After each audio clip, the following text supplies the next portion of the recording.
Hi and welcome back to my channel. Today I want to do a full review of this. This is an AVI-8 P-51 Meadowbrook.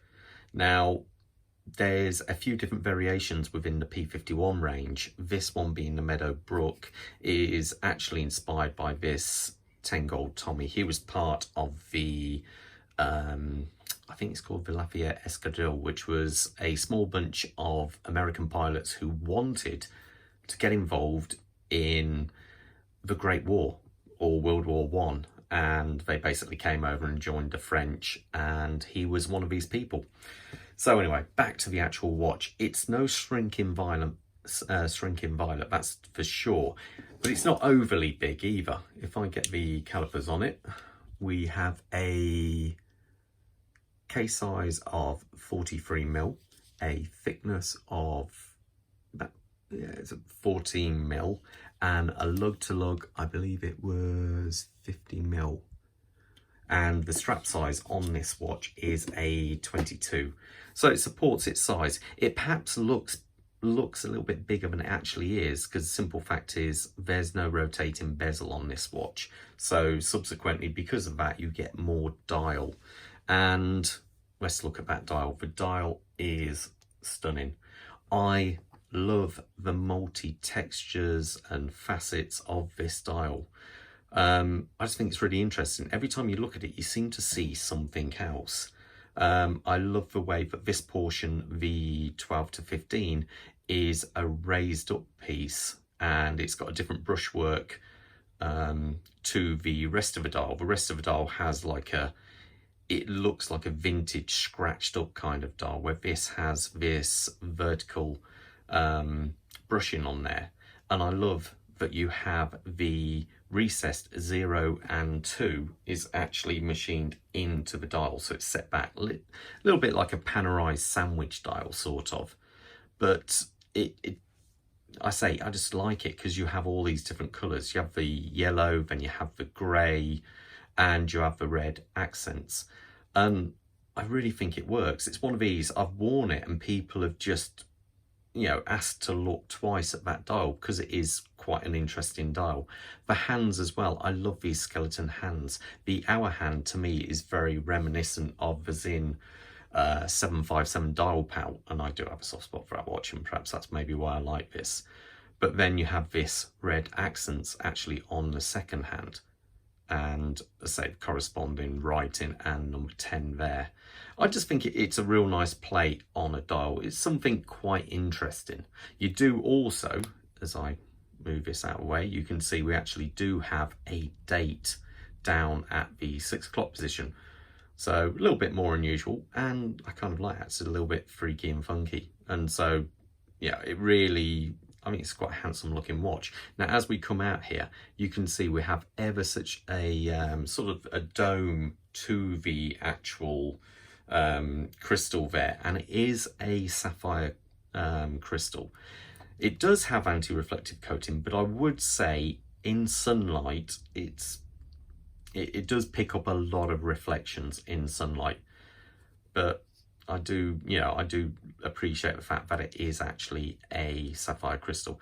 Now, as we come out here, this the actual bezel per se does line up really nicely with that crystal. I think I've done a really good job there.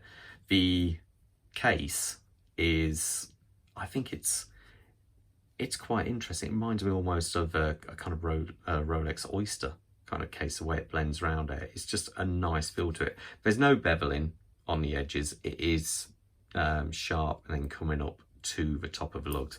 The top of the lugs is quite satinized, but there is, I think, a little tiny bit of brushwork.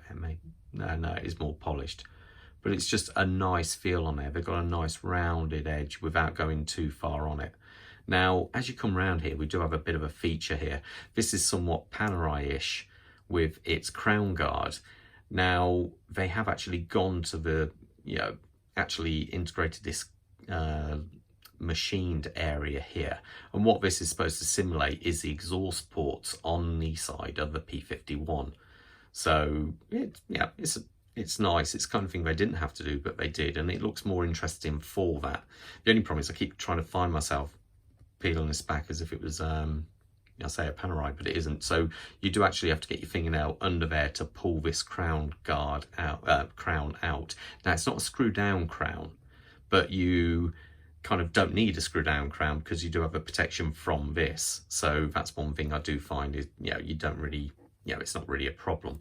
Now, as we turn the watch actually round, you can see it has this interesting case back on there. We do have some writing on here. Obviously, this is to, give its prevalence to this 10 gold Tommy. But as you can see through there, we do have a NH35 movement beaten away there. As it says, sapphire crystal, we have a serial number, we have only 50 meters water resistance, but to be fair, the watch is on a leather strap. You're not really going to take this one into water. This one's good enough for most activities like washing your car and all that kind of stuff. If you get this watch accidentally wet, it isn't going to be a problem. Now the actual, let me zoom out here. Now, I really like the leather strap on this. I love the stitching on there. I find it's quite an interesting way they've done it, and it kind of allows it to bend a little bit more and actually go around your wrist that little bit better. One thing I have noticed on this as well, the actual colour is quite interesting, because I know in 2017 Roush made their P-51 Mustang car, and basically it was the most powerful at the time, but it also uses this colour leather on their seats, for their seat colour. So it must be a P-51 thing. So, but there you go. That's that indicates back to that. We do have black keepers on this, which is makes it again a little bit more interesting. We do have a signed buckle there, which is nice, and a slightly thicker pin going through there, which, as you guys know, I do prefer. I don't like the little very thin ones. But overall, I found this watch pretty good. I've been wearing it, and to be fair, timekeeping has been pretty good. I'd say about 3-4 seconds a day. So very, very good for an NH35. Let me put this on my wrist and you'll actually get an idea how it looks. Now, one thing I should, actually, quick wrist check. I'm wearing a Spinnaker at the moment, and Croft mid-size.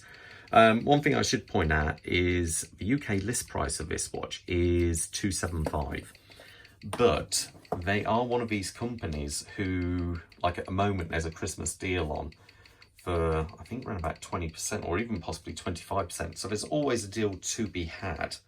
Now, if I put this on, now my wrist size is a 7¼ inch wrist, and that looks really nice. I think it doesn't stand too proud. I like the fact that you do have a certain amount of curve coming down off these lugs, and it allows it to sit quite nicely. So I think it sits really well. Now, this is kind of one of those watches which are, it's in the price level where it is an obtainable watch for a lot of people. So it's whether or not you would go for one of these over, one of the competitors like Seiko or Spinnaker or someone like that. So let me know in the comments below, would you go for this over something like one of them? But I must say, I think this dial is super interesting. I really think this is one of those watches you can't help but look twice at, because when you see the dial, the hand colour, it's stunning. And I've looked at some of their other watches in the range, and they also, I believe, look great. So anyway, let me know in the comments below what you think of this watch, and I'll see you at the next review. All the best, and stay safe out there. Take care. Bye.